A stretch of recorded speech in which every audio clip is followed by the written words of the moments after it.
Good morning, everyone. Today we are going to discuss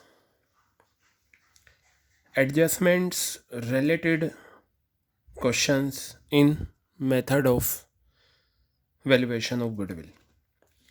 goodwill हमने करा था जिसमें हमने average profit method, super profit method, capitalisation method, these three methods we discussed. अब अगर question में आपको कुछ एडजस्टमेंट्स आ जाएं तो उन एडजस्टमेंट्स का क्या ट्रीटमेंट है, उससे क्वेश्चन पर क्या इफ़ेक्ट पड़ेगा, वी हैव टू चेक. आपके सामने ये एक फॉर्मेट है. कुछ चीज़ें आपको याद रखनी है इसमें, और ये ज़रूरी नहीं कि ये सारी चीज़ें एक साथ एक ही क्वेश्चन में आए, कभी भी नहीं आएंगी, इनमें से कुछ आएंगी. होता क्या है, आपको कुछ एडजस्टमेंट्स गिवन होती हैं और आपको उन एडजस्टमेंट्स को गो थ्रू करना और ये देखना है कि प्रॉफिट में कौन सी एडजस्टमेंट्स प्लस होंगी, कौन सी माइनस होंगी, ताकि हमारे पास जो ये प्रॉफिट निकल कर आए ये एडजस्टेड प्रॉफिट कहलाता है. क्या कहलाता है ये? एडजस्टेड प्रॉफिट, और you can say future maintainable profit. ठीक है, फ्यूचर मेंटेनेबल प्रॉफिट ये आ गया. ठीक है, अब आप यहाँ ध्यान से देखिएगा. आपको क्वेश्चन में गिवन होगा प्रॉफिट बिफोर एडजस्टमेंट्स. एडजस्टमेंट्स क्या हैं? ये हैं. I have already discussed some treatment, some adjustments in the class, like over valuation और अंडर वैल्यूएशन. तो आपको ये बहुत अच्छे से याद करना होगा.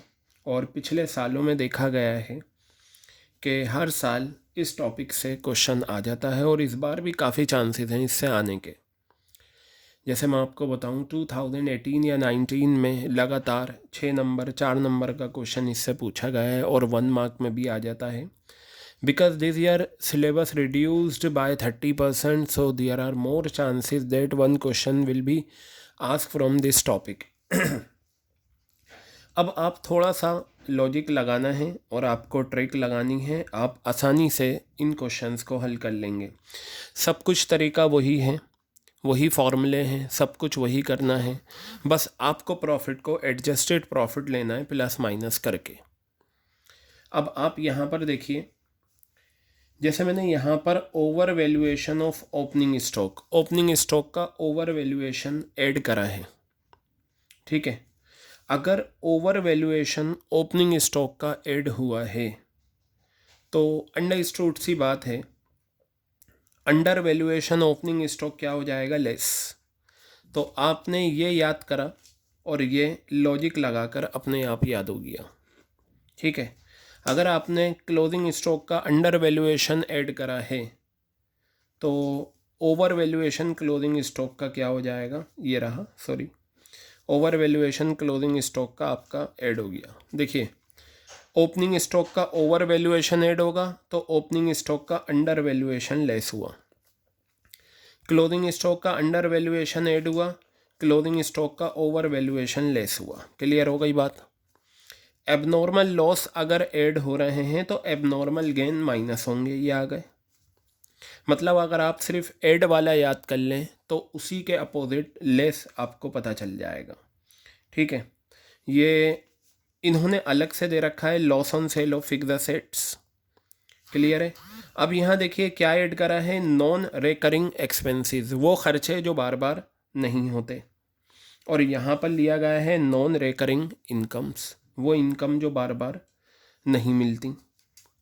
इसी तरीके से यहाँ बताया capital expenditure charge as revenue expenditure. जैसे इसका मैं एक एग्जांपल दूँ. ठीक है, आपने मशीनरी परचेज करी, मशीन का ख़रीदना कैपिटल एक्सपेंडिचर है, उसे आपने परचेजिज अकाउंट में दिखा दिया. कहाँ दिखा दिया आपने उसे? परचेजिज अकाउंट में दिखा दिया. जैसे इसका जो आपका आ सकता है वो क्या है? Purchased machinery, you purchased machinery, machinery का ख़रीदना कैपिटल एक्सपेंडिचर है, ट्रीटेड एज परचेजिज अकाउंट. परचेज़ क्या होता है? गुड्स का ख़रीदना, और इसे हम रेवेन्यू एक्सपेंडिचर बोलते हैं। आपने कैपिटल एक्सपेंडिचर को रेवेन्यू एक्सपेंडिचर मान लिया। एबनॉर्मल लॉस जो होते हैं वो आपके जैसे लॉस बाय फायर हो गया, ठीक है, लॉस ड्यू टू थेफ्ट हो गया, ये सारे आपके एबनॉर्मल लॉस में आते हैं। क्लियर है? या नेचुरल कैलेमिटीज़ की वजह से हो गया। अब कुछ चीज़ें ऐसी हैं जैसे पार्टनर्स रेमुनरेशन। रेमुनरेशन का मतलब होता है, रेमुनरेशन का मीनिंग होता है बेटा सैलरी।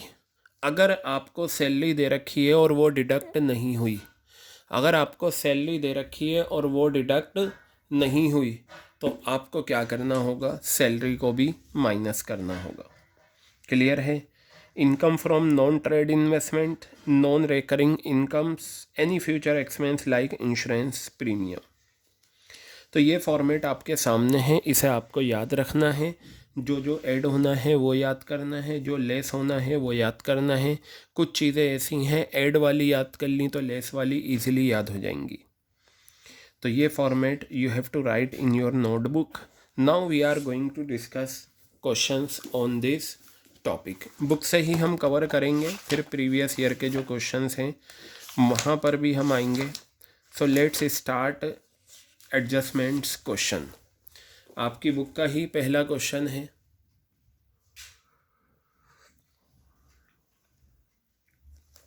इलस्ट्रेशन नंबर 2 है और देखते हैं ये क्वेश्चन। 2019 कंपार्टमेंट में ये क्वेश्चन आया था। अच्छा, आपको ये नोट डाउन करना है कि जिस साल की एडजस्टमेंट है बस उसी में प्लस माइनस करना है, और अगर हर साल की है तो हर साल के उसमें माइनस प्लस करना है। तो देखते हैं इस क्वेश्चन को। क्वेश्चन है Hari and Krishna, let me write down the question number, illustration number 2 and page number 3.7. Okay. Hari and Krishan were partners sharing profits and losses in the ratio of 2:1. There are two partners, Hari and Krishan, and they are sharing profits in the ratio of 2:1. They admitted Shyam as a partner for 1/5 share. Shyam will get 1/5 share in return. For this purpose, goodwill of the firm was to be valued.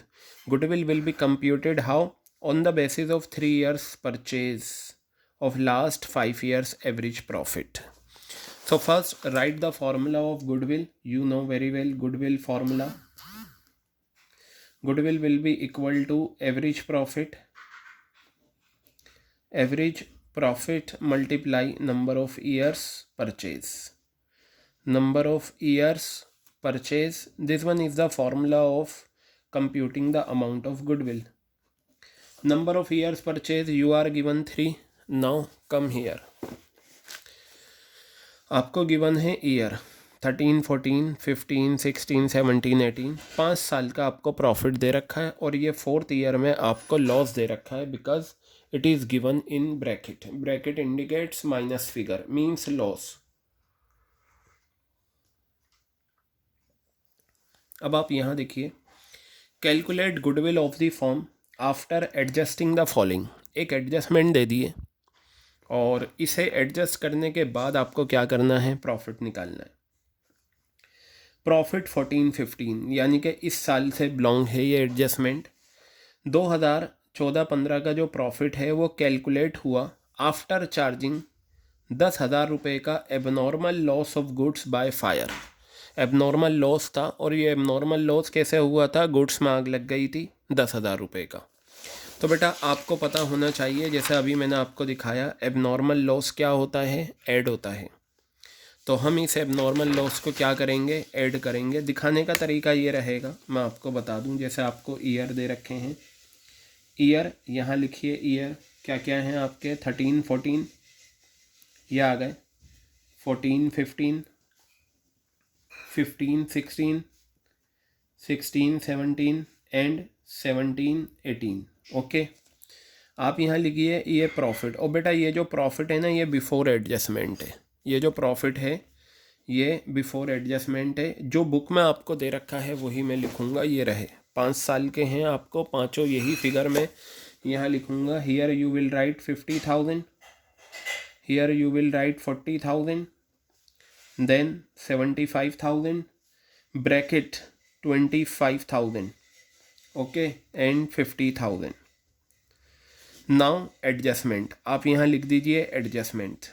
अब अगर आप note down करें, आपको एक ही adjustment given है और इस adjustment को बिलोंग किया गया है 14-15 से. बताया 14-15 का जो प्रॉफिट है वो कितना है आपका, सॉरी एबनॉर्मल लॉस 10,000, और आपको पता है एबनॉर्मल लॉस क्या होता है, ऐड होता है.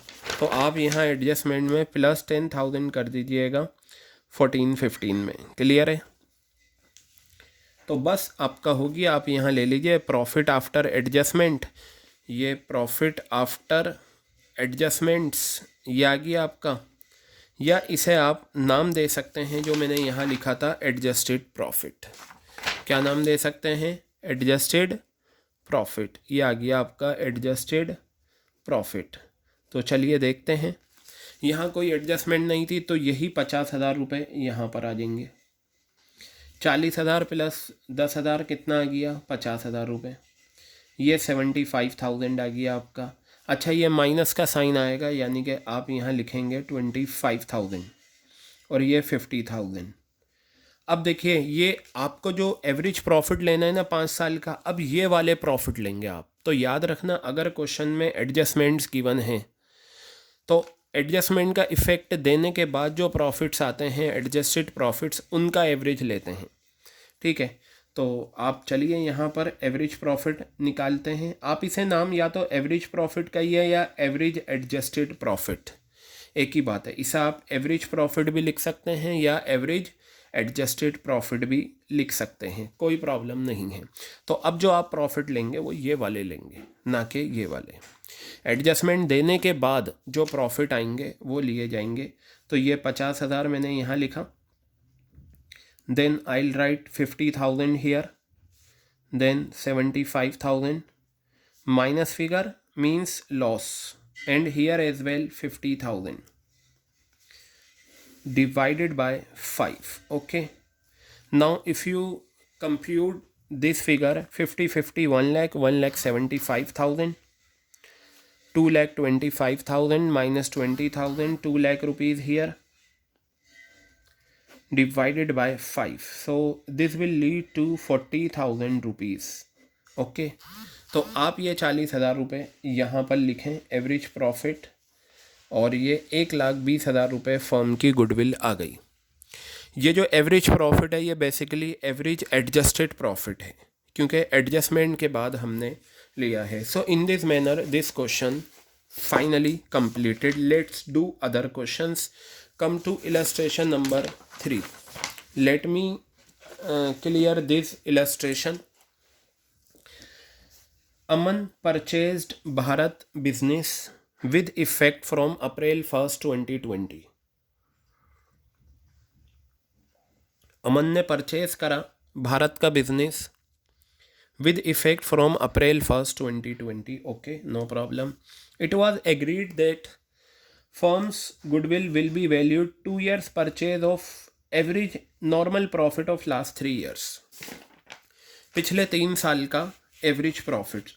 Again same formula will be applied. Illustration number 3, page 3.8.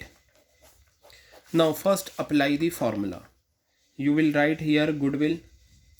Formula must be written in proper form. No short form will be used at all for formula, because you know separate marks are allotted for writing the formula. Average profit multiply by number of years purchase. Number of years purchase. Okay, now number of years purchase, if you write you are given last 3 years profit, 2 years purchase. Okay, 2 years purchase. अब देखिए बिल्कुल इसी तरीके से मैं इसको भी लिख लेता हूँ. यहाँ मैं लिखता हूँ ईयर, यहाँ पर आपका प्रॉफिट, और ये जो प्रॉफिट आपको क्वेश्चन में गिवन है ये बिफोर एडजस्टमेंट है, यहाँ एडजस्टमेंट ले लें आप, और यहाँ ले लें एडजस्टेड प्रॉफिट, यानी कि आफ्टर एडजस्टमेंट वाला एडजस्टेड प्रॉफिट, और you can say it profit after adjustment, any name you can write, profit after adjustment. ठीक है, क्लियर है बात ये।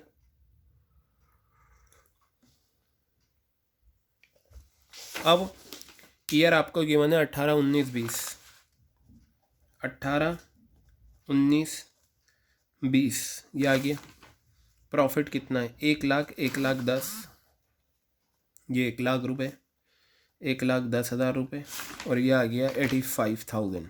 Okay, adjustments. अब आपको जो एडजस्टमेंट्स हैं वो ये देखनी है इनमें से कौन सी है। अगर कोई ऐड होता है तो प्लस के साइन के साथ, कोई लेस होता है माइनस के साइन के साथ। बताया एबनॉर्मल गेन है 10,000 रुपये का, एबनॉर्मल गेन तो ये रहा हमारा, लेस होता है तो मैं माइनस का 10,000 रुपीज़ कर दूंगा। क्लियर है। फिर आपको बताया after charging abnormal loss, abnormal loss add होता है 20,000 रुपये, ये आ गए।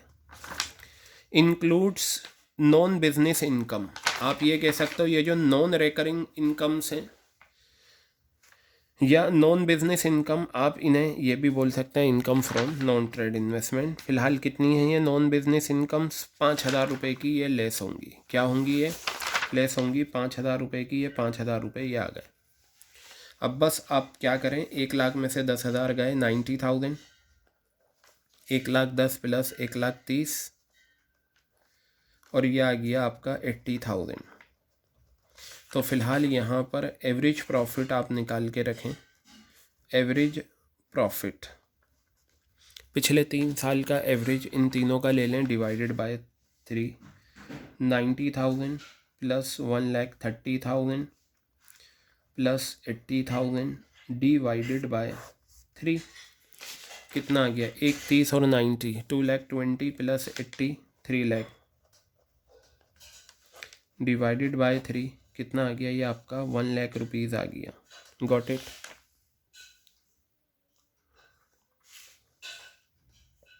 इस 1,00,000 रुपये को जो एवरेज प्रॉफिट आया है वो आप यहाँ लिखिए, 1,00,000 रुपये ये आ गए, तो ये 2,00,000 रुपये आपका ये आ गया।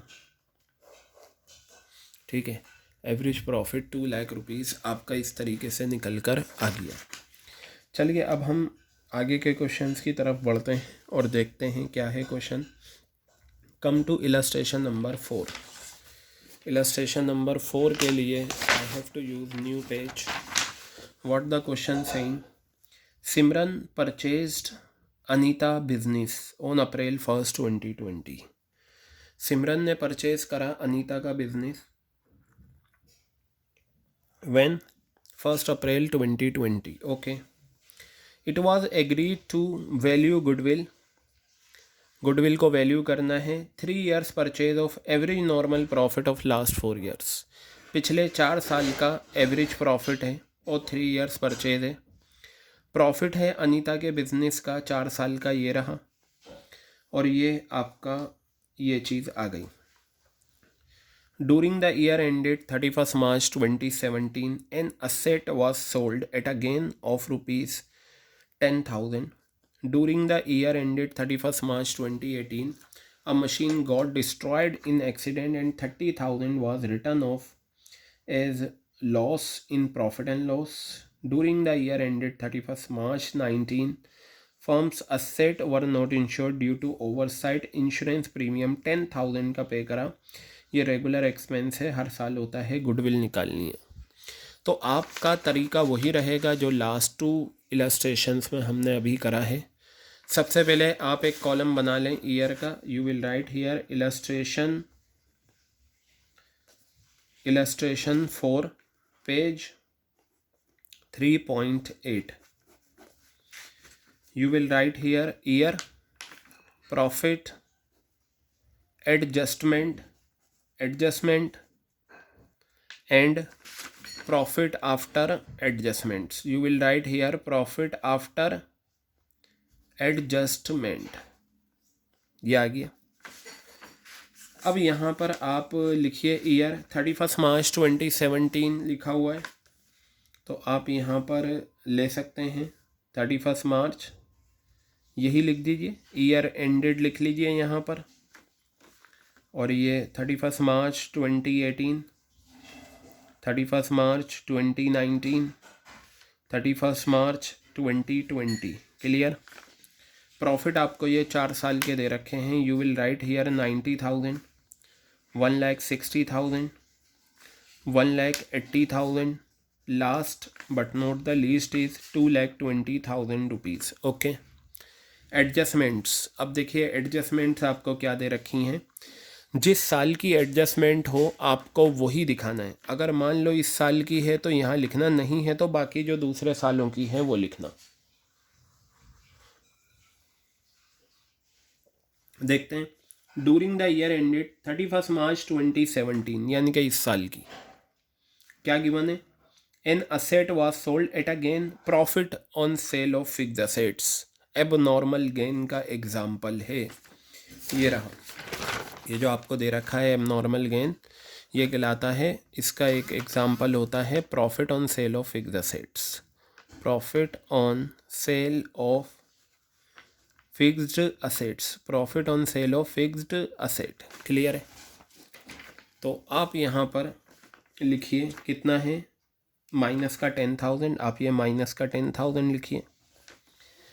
डूरिंग द ईयर एंडेड 31 मार्च 2018, 2018 ये साल, ये वाला साल, एक मशीन थी जो डिस्ट्रॉय हो गई 30,000 की, यानी कि ये आपका किसकी वजह से, was written off as loss, ये आपका नुकसान हो गया, तो ये आपका एबनॉर्मल लॉस में आ जाएगा। ठीक है, किस में आ जाएगा, ये एबनॉर्मल लॉस में आ जाएगा। या machine got destroyed in an accident, पता नहीं था लेकिन हो गया, तो ये ऐड होगा, यानी कि 30,000 रुपये आप यहाँ पर प्लस कर देंगे 31 मार्च 2018 में। फिर ये थर्ड एडजस्टमेंट है 19 वाले ईयर की।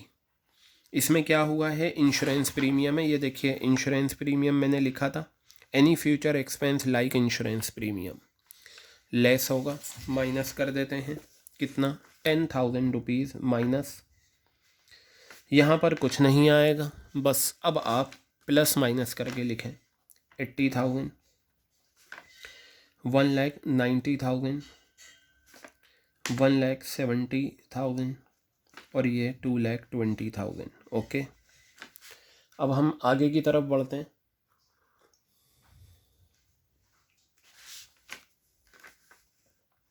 और यहाँ पर फॉर्मूला लगाते हैं।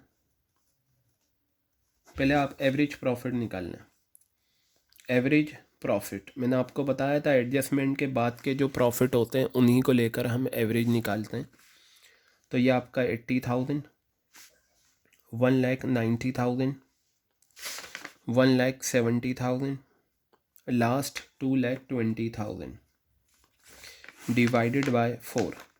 So if you add these figures 1,90,000, 80, 2,70,000, 2,00,000, 3,00,000, 3,70,000, 4,40,000, 6,60,000 divided by 4, 1,65,000, ये आपका आ गया 1,65,000 रुपये। Got it, average profit. बस अब आप गुडविल का फॉर्मूला यहाँ पर लगाएं। Goodwill will be equal to, ये मेन फार्मूला है, it must be written in language form because separate marks allotted in marking scheme. Number of years purchase, number of years purchase, how much, average profit 1,65,000। number of years purchase, in this question you are given 3 years purchase, here you are given 3 years purchase, so you will write here 3, 4,95,000 is the final answer. Clear? तो ये आपका 95,000, 4,95,000 answer आ गया, ये रहा 4,95,000. I think this question is very much clear to you.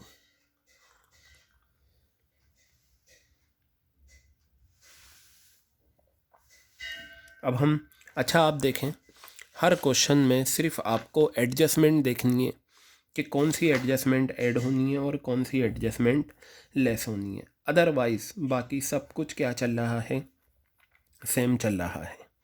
Clear हो गई बात? तो चलिए अब हम बढ़ते हैं अपने अगले पड़ाव की तरफ और अपना नेक्स्ट ट्रीटमेंट देखते हैं कि नेक्स्ट हमारा क्या है। तो नेक्स्ट क्वेश्चन अगर हम देखें, मैं आपको पहले कराता हूँ ये वाला इलस्ट्रेशन नंबर 6। तो इलस्ट्रेशन नंबर 6 के लिए हम वही अपना टेबल बना लेते हैं। इलस्ट्रेशन नंबर 6 पेज नंबर 3.9, ये आपका प्रॉफिट, ये सॉरी ईयर आएगा। पहले क्या आता है? ईयर, प्रॉफिट, एडजस्टमेंट और ये profit after adjustment. Profit after adjustment ये आ गया। ओके, चलिए बढ़ते हैं आगे, देखते हैं। ईयर आपको दे रखे हैं, ईयर एंडेड ये रहे 31 मार्च 16, 31 मार्च 17, 31 मार्च 18, 31 मार्च 19। ये हमारे 4 साल आ गए। अब ये जो प्रॉफिट दे रखे हैं ये भी लिख दीजिए। 70,000 का प्रॉफिट, ये 1 लाख रुपीज़ का आपका ये प्रॉफिट, और ये लॉस दे रखा है तो आप चाहें ब्रैकेट में रख लें इसे या माइनस के साइन के साथ, और ये 1,44,000 का आपका प्रॉफिट आ गया। क्लियर है? अब हम देखते हैं क्या क्या एडजस्टमेंट है और उसी के अकॉर्डिंगली प्रोसीड करेंगे। तो यहाँ देखिए, firm had abnormal gain of ₹10,000 during the year ended 31 मार्च 2016। ध्यान से देखिएगा, जिस ईयर की एडजस्टमेंट है उसी ईयर में प्लस माइनस करना है। व्हाट आई टोल्ड यू, जिस ईयर की एडजस्टमेंट है उसी ईयर में प्लस माइनस करना है। तो एबनॉर्मल गेन है 10,000 रुपये का, ये माइनस होगा 16 वाले में, ये आ गया माइनस का 10,000 रुपीज़। Got it? उसके बाद फर्म इनकर्ड एबनॉर्मल लॉस 17 में, तो 17 में एबनॉर्मल लॉस है आपका 20,000 रुपये का, ये 20,000 का एबनॉर्मल लॉस आ गया आपका। नेक्स्ट है रिपेयर्स टू कार, कार की रिपेयर्स करी amounting to ₹50,000 was wrongly debited to vehicles on June 1st, 2017. Depreciation was charged on vehicles 12% per annum on straight line method। ठीक है, तो चलिए इसके रिगार्डिंग कुछ बातें यहाँ दे रखी हैं, ज़रा हम वो देख लेते हैं। ठीक है, ये रही कुछ एडजस्टमेंट। अब देखिए, पहली एडजस्टमेंट बहुत इजी थी, सेकंड एडजस्टमेंट बहुत इजी थी, लेकिन जो थर्ड एडजस्टमेंट है डेप्रिसिएशन वाली, उसने हमें सोचने पर मजबूर करा। क्लियर है? तो देखते हैं, कोई बात नहीं। आपने क्या करा? रिपेयर्स कराई थी कार की। क्या कराई थी? रिपेयर्स कराई थी कार की 50,000 रुपये की। क्लियर है? लेकिन उसे रॉन्गली डेबिट कर दिया व्हीकल्स अकाउंट में। क्या कर दिया? व्हीकल्स अकाउंट में रॉन्गली डेबिट कर दिया। एक चीज़ ये देखिए, मैंने शायद यहाँ लिखा नहीं था, वो लिख दूंगा। एक होता है कैपिटल एक्सपेंडिचर को मान लिया रेवेन्यू एक्सपेंडिचर, तो वो ऐड हो जाएगा। इसी तरीके से लेस होता है, अगर हम रेवेन्यू एक्सपेंडिचर को मान लें कैपिटल एक्सपेंडिचर, तो यहाँ कहीं आप ले सकते हैं। ठीक है, तो ये revenue expenditure treated as revenue expenditure treated as capital expenditure, revenue expenditure treated as capital expenditure, ये आ गया। अब सुनिए, वो खर्चे जो बार बार हों वो रेवेन्यू एक्सपेंडिचर, और वो खर्चे जो एक बार हों वो कैपिटल एक्सपेंडिचर। फिक्स्ड एसेट्स का ख़रीदना क्या है? कैपिटल एक्सपेंडिचर है। अब आप यहाँ पर देखिए, रिपेयर्स टू कार, कार की रिपेयर्स कराई, रिपेयर तो कराएंगे, बार बार खर्चा होता है, ये रेवेन्यू एक्सपेंडिचर है 50,000 का। Was wrongly debited two vehicles account, vehicles account में हमने क्या कर दिया, इसे डेबिट कर दिया। व्हीकल्स अकाउंट में हमने क्या कर दिया, इसे डेबिट कर दिया। तो बेटा ध्यान से सुनिएगा, हमने रेवेन्यू एक्सपेंडिचर को कैपिटल एक्सपेंडिचर ट्रीट कर लिया और 1 जून 2017 में हमने इसे परचेज़ करा था। डेप्रिसिएशन 12% से लगना है। अब आप ये बताइए 1 जून 2017 जो है वो कौन से ईयर में आएगा आपके, वो आएगा इसमें 31 मार्च 1 जून 2017 इस वाले ईयर में आएगा। आप देखिए ये ईयर कब शुरू हुआ होगा, 1 अप्रैल 2017, यहाँ लिखा हुआ ईयर एंड डेट, तो इस दिन ये एंड हो रहा है। तो ये शुरू कब हुआ होगा, पिछले साल 1 अप्रैल 2017, तो 1 जून आएगा इसमें। अब देखिए यहाँ क्या लिखा हुआ है, यहाँ भी वही बात बताई, रिपेयर एक्सपेंसेस जो हमने डेबिट करने चाहिए थे पीएनएल में, हमने उसे कैपिटल एक्सपेंडिचर मान लिया। तो ये 50,000 रुपये का है आपका, कोई बात नहीं। अब ये बताइए जब आपने इसे जून 1 में परचेज़ करा 2017 में, तो 1 जून से लेकर आने वाले 31 मार्च 2018 तक कितने महीने होंगे, 10 महीने। तो 10 महीने का इस पर हमने डेप्रिसिएशन निकाला। तो डेप्रिसिएशन निकालने के बाद जो हमारी फ़िगर है वो ये है, ठीक है। क्या है हमारी फ़िगर, ये आ गई 45,000। तो ये जो 45,000 है ये हमें माइनस करना है, कहाँ पर, प्रॉफिट में से। तो यहाँ से मैं 45,000 रुपीज़ माइनस कर दूँगा। क्या करना है मुझे, यहाँ से ये माइनस करना है। देखिए मैं चाहूँ तो आपका यहाँ पर लिख दूँ, डेप्रिसिएशन जो है वो नॉन कैश एक्सपेंस होता है और यहाँ पर डेप्रिसिएशन भी आता है। तो फॉर्मेट में आप डेप्रिसिएशन भी लिख लीजिएगा। ये डेप्रिसिएशन आपका यहाँ आ गया, क्लियर है बात।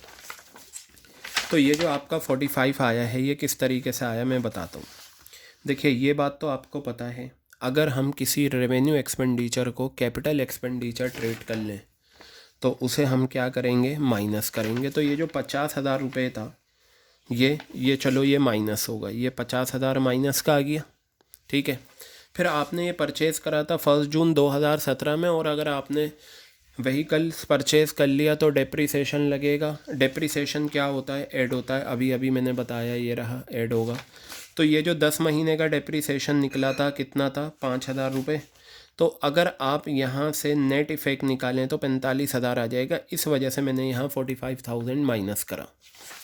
अब आप मुझे ये बताइए 1 जून 2017 में आपने ये व्हीकल्स मान लिया था रिपेयर की कार को, फिर डेप्रिसिएशन भी लगा, चलो जी ठीक है। अब इसके बाद 1 साल और है, ये व्हीकल आपके पास रहेगी। डेप्रिसिएशन चार्ज हुआ है व्हीकल पे स्ट्रेट लाइन मेथड, किस पर हुआ है, स्ट्रेट लाइन मेथड। तो आपको इस साल भी डेप्रिसिएशन दिखाना होगा, और डेप्रिसिएशन क्या होता है, ऐड होता है।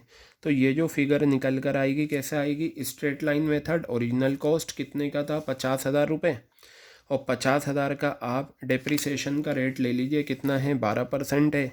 ये आपका 12%, ये आ गया कितना, आ गया 6,000 रुपये। तो ये 6,000 आपका डेप्रिसिएशन आ गया। तो देखिए you have to place more emphasis on depreciation aspect. एक आध एडजस्टमेंट ऐसी होती है जहां आपको सोचना पड़ेगा, but do not worry, we have to cover some more questions of depreciation in the same topic after this question, ठीक है। तो ये आपका आ गया। तो शुरू की फर्स्ट और सेकंड एडजस्टमेंट बहुत सिंपल थी, लेकिन इस एडजस्टमेंट ने हमें सोचने पर मजबूर करा। तो अब हम करते हैं, अब कुछ नहीं है, सारा खेल इसका था। तो आप एक चीज़ याद रखना, जो फॉर्मेट है इसमें डेप्रिसिएशन को आपको ऐड करना है, ठीक है। और आपको इसमें ये रेवेन्यू एक्सपेंडिचर हमने कैपिटल एक्सपेंडिचर ट्रीट कर लिया, इसे आपको करना है। देखिए ये फॉर्मेट तो आपको याद करना ही होगा। इस फॉर्मेट में जितनी भी चीज़ें आई हैं आपको बहुत अच्छे से अपने माइंड में लानी होंगी, तभी आप इस क्वेश्चन को कर पाएंगे। चलिए देखते हैं। 70 - 10 60,000, 1 लाख प्लस 1,20,000। अब ये देखिए ये माइनस का है ब्रैकेट और ये भी माइनस आ गया, तो 55 45 दोनों का ऐड कर लो 1 लाख और माइनस कर दो 1 लाख। 1,44,000 प्लस 60 1,50,000। बस अब आपके ये एडजस्टेड प्रॉफिट आ गए और इन प्रॉफिट्स को लेकर आप एवरेज प्रॉफिट निकाल लें। यहाँ पर एवरेज प्रॉफिट कितना आ जाएगा 60,000 है और इसमें आप ऐड कर दें 1,20,000, फिर आप माइनस भी करें 1 लाख रुपए और साथ ही साथ 1,50,000 आप ऐड कर दें डिवाइडेड बाय 4। तो 1,20,000 plus 60 1,80,000 minus 1,80,000 2,30,000 rupees divided by 4। तो ये आ गया 4 5 20 57,500। कितना आ गया ये 57,500 रुपीज़। बस अब आप गुडविल निकाल लें। गुडविल का फॉर्मूला आपको पता ही है, average profit multiply number of years purchase. Average profit multiply number of years purchase, ये आ गया आपका। तो एवरेज प्रॉफिट आपको गिवन है 57,500 multiply number of years purchase you are given here 2 years purchase. 2 years purchase you will write here 0 0 2 5 10 2 7 14 plus 1 15 1,15,000 रुपये आपका आ गया। ये रहा, ये आ गया आंसर 1,15,000 रुपये। तो ये था इलस्ट्रेशन नंबर 4 पेज नंबर 3.8 पर। क्वेश्चन में थोड़ा सा हमें समझने में टाइम लगा क्योंकि इसमें डेप्रिसिएशन वाली एडजस्टमेंट आई हुई थी। क्लियर हो गई बात ये। तो ये डेप्रिसिएशन वाली एडजस्टमेंट हमने करी इस क्वेश्चन में। चलिए आगे की तरफ बढ़ते हैं हम, और एक क्वेश्चन हमारा ये रहा, हम इसे भी देख लेते हैं कि ये क्या है। ये भी बिल्कुल इसी तरीके का है। इलस्ट्रेशन नंबर 5, तो ये देखते हैं illustration number 5 page number 3.9। Illustration number 5 page number 3.9। ये तो सारी इन्फॉर्मेशन है। Om Shanti Namo equally they agree to admit they for equal share के लिए एडमिट करा। For this purpose goodwill is to be valued 4 years purchase है, तो आप यहाँ लिखिए गुडविल और यहाँ आप लिखेंगे average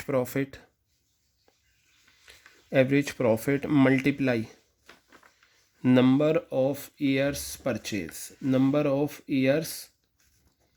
purchase average profit multiply number of years purchase. अब आप यहाँ देखिए number of years purchase you are given 4, यहाँ 4 लिखिए और फिर उसी तरीके से हम टेबल बना लेते हैं। ये ईयर एंडेड ये आपको दे रखा है, प्रॉफिट, देन एडजस्टमेंट,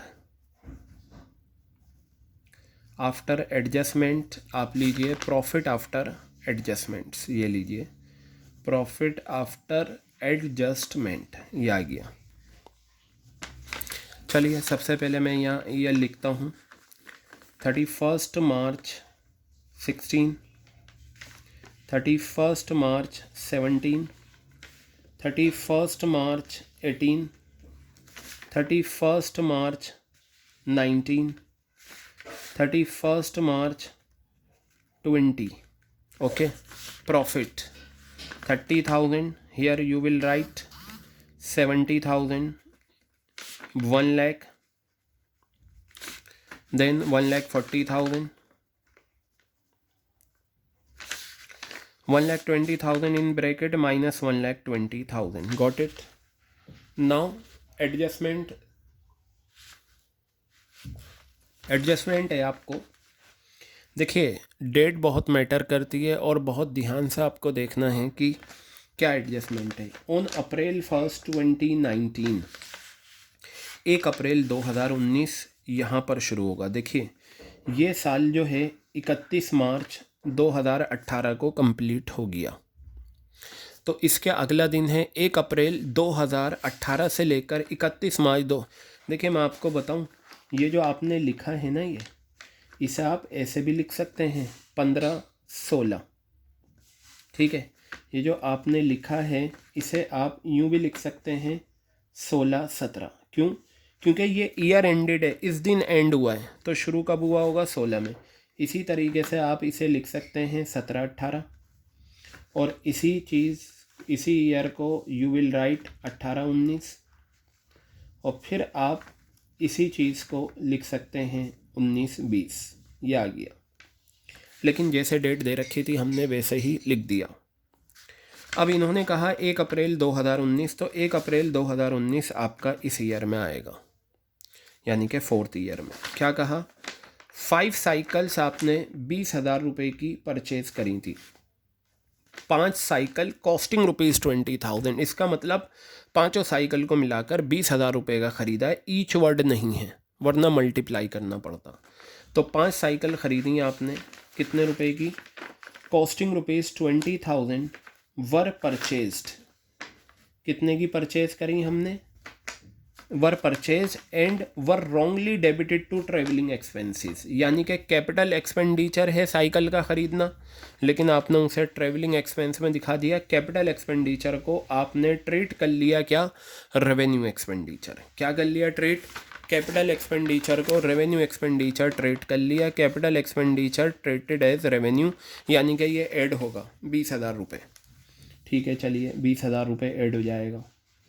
आगे बताया जो आपको दे रखा है आगे,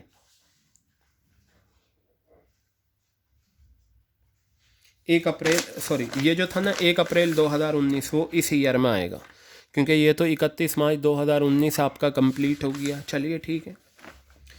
आगे बताया depreciation on cycles was to be charge 25% per annum, calculate value of goodwill. आपको गुडविल पता लगानी है, ठीक है। चलिए देखते हैं।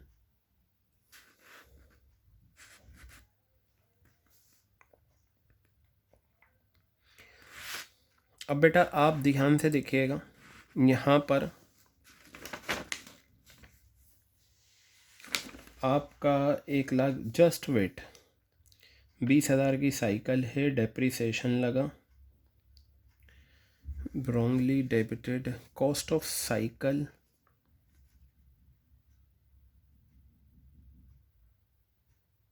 प्लस 20, और डेप्रिसिएशन क्या करा है इन्होंने? ऐड करा है, हाँ। 1,20,000 में अगर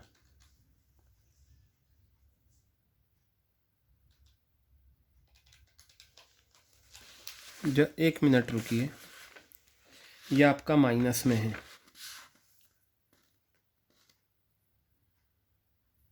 और डेप्रिसिएशन जो है आपका वो भी ऐड होगा।